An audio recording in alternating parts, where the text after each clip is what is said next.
All right, man, we're back in the game. I appreciate y'all for joining me. I'm just gonna do a quick little market update just so you can get up to speed on things. A lot has happened. We got Donald Trump, the one and only, giving us a scare. He issued on the 10th of this month. He issued a threat towards China to drop 100% tariffs, and that absolutely spooked the entire market. Causes massive liquidation wick on Bitcoin right here, which actually looks quite tiny in the grand scheme of things. And once again, this trend line remains undefeated. That is three rejections right there. Count it. One, two, three. Once again, I shorted the top here. It was fantastic. So this trend line really is a important thing to keep an eye on. And just for references, is Bitcoin on the Bitstamp chart, non-logarithmic, so it's linear. This trend line doesn't really work on the log chart, as you can see. And so this one is definitely important to keep in the books, because if Bitcoin does ever happen to come back up, retest it, and actually break through, yeah, we probably get a crazy move to the upside, as it has been very clear resistance over and over again. This previous high was actually this trend line, but just pulled from there. So pay attention to these things, people. This stuff super basic, but it matters. So I'm gonna actually keep that on my chart because it's an important trend line to have. I'm going to real quick just talk about the LE waves, just so that we can get right back into the swing of things, and also talk about some setups to look forward to, the potential possibilities. Overall, my bias still remains bullish despite this liquidation. I mean, this was just bound to happen given that large run up and the huge amounts of open interest that we saw. A lot of people just leveraged up. They got wiped out as a result. So this is the scenario. I've talked about this quite extensively, but it doesn't hurt to get a refresher, just so you know we keep our eyes on the prize. And you know, we can talk about 4-year cycles, and because this scenario right here absolutely does not adhere to a 4-year cycle theory, which I believe is breaking down. I don't think 4-year cycles will remain a thing, but that's a topic of another video that I can get more deep on. For now, this is the main scenario where we had this wave 1, 2, 3, 4, and now we're working in this extended fifth wave. And where we're at right now is we should, in theory, have completed a wave 2 correction. Now, could it go lower? Probably. This is the crypto market. It wouldn't be surprising to see it move a little lower. But it looks great as it stands right now for a continuation to the upside, especially given the fact that we have global liquidity continuing to break out. I go on the daily chart just so you can see this.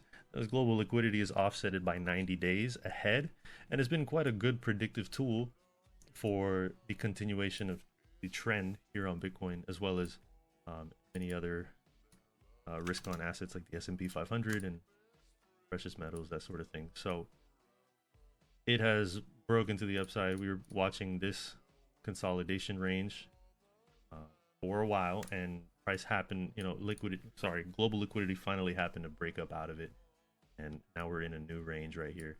So as it stands, nothing has really changed from a macro perspective. We're just still expecting the Fed to cut rates. Overall, liquidity will continue to rise as the dollar continues to be debased. And if that just continues happening, I see no reason to be bearish on any of these assets. And with Trump out here threatening to disrupt the economies of the world, then that just gives more reason for the Fed to continue this monetary policy. Until something changes in the monetary policy, I don't see any reason to adjust this LE wave theory count. That is single-handedly the most important indicator to pay attention to, is the Fed easing and tightening cycles. So it's clear that we're going into a further easing cycle, which means more risk on asset appreciation, more dollar depreciation. just the devaluation of currencies overall. So from a macro perspective, I don't see any reason for this to change. Um, the only difficult part is really categorizing it from a shorter time frame. So we were watching this correction for this wave 2 for a long time, and it was manifesting itself in many different ways. We thought it'd be A, B, sharp C down, or perhaps like a triple correction. But I also had this flat correction in mind as we were running up here, which is why I shorted the top. And it was the easiest setup in the world, which is a swing failure pattern. You literally just short it down to the bottom of the range, the easiest setup in the world, and it's a very, very strong setup. We got TP and more all the way down here.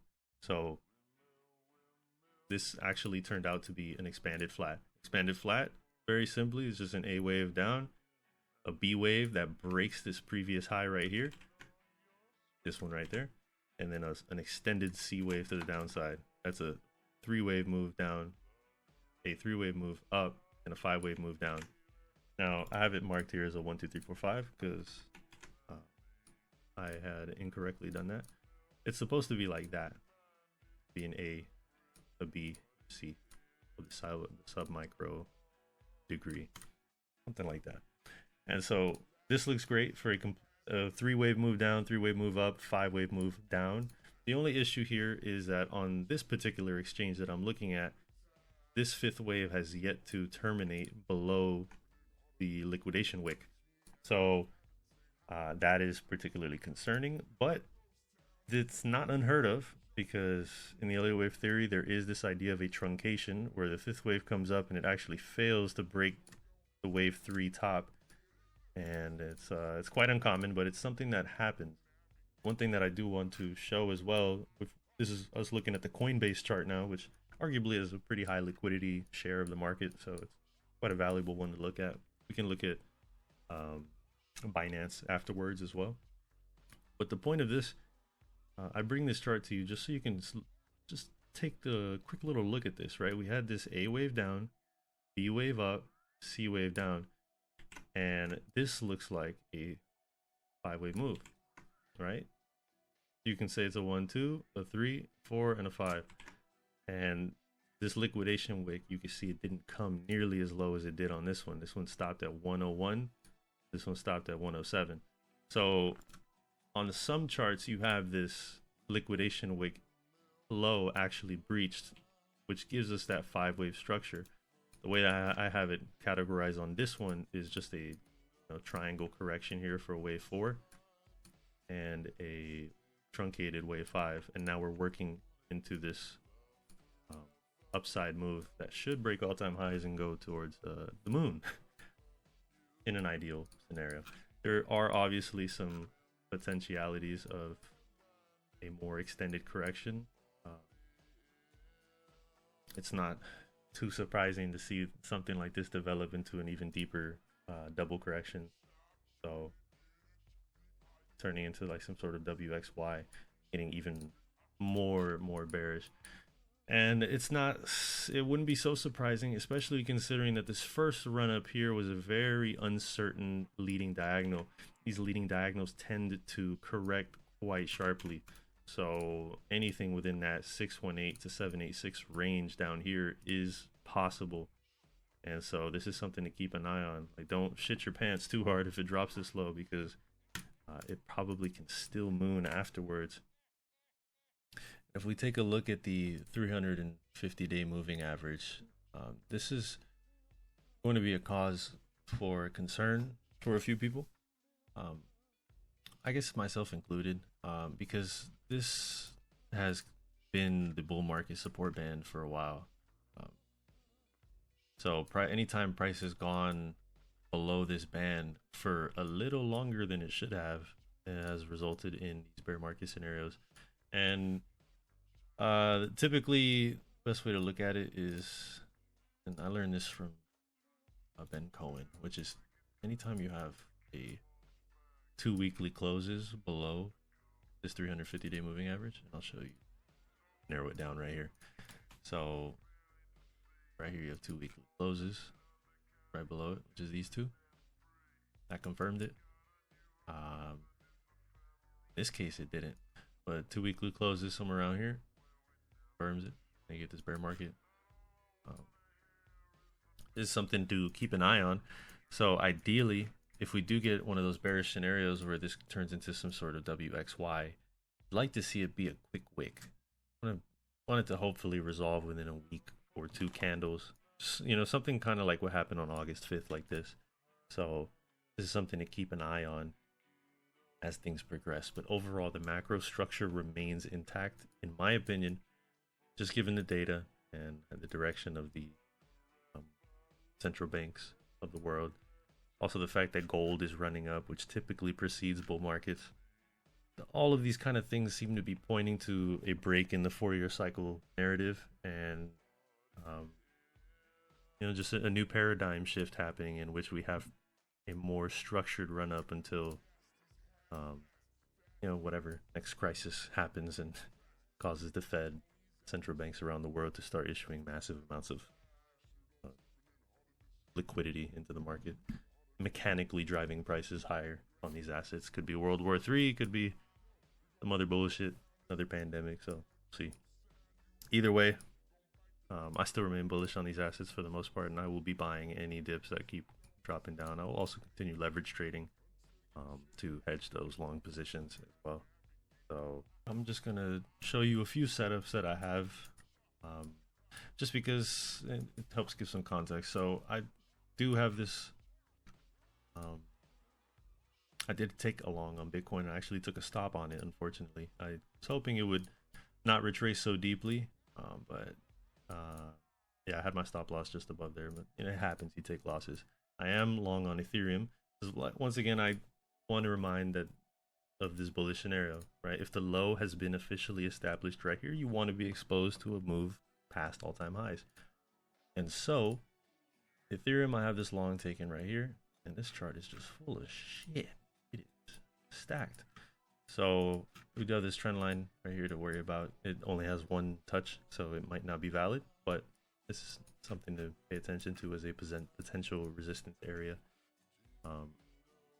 Either way, this structure seems to be putting a 1-2, and one of the things that is quite interesting, if you ever pull a trend-based fib extension from the bottom of wave 1 to the wave 2, it gives you some targets for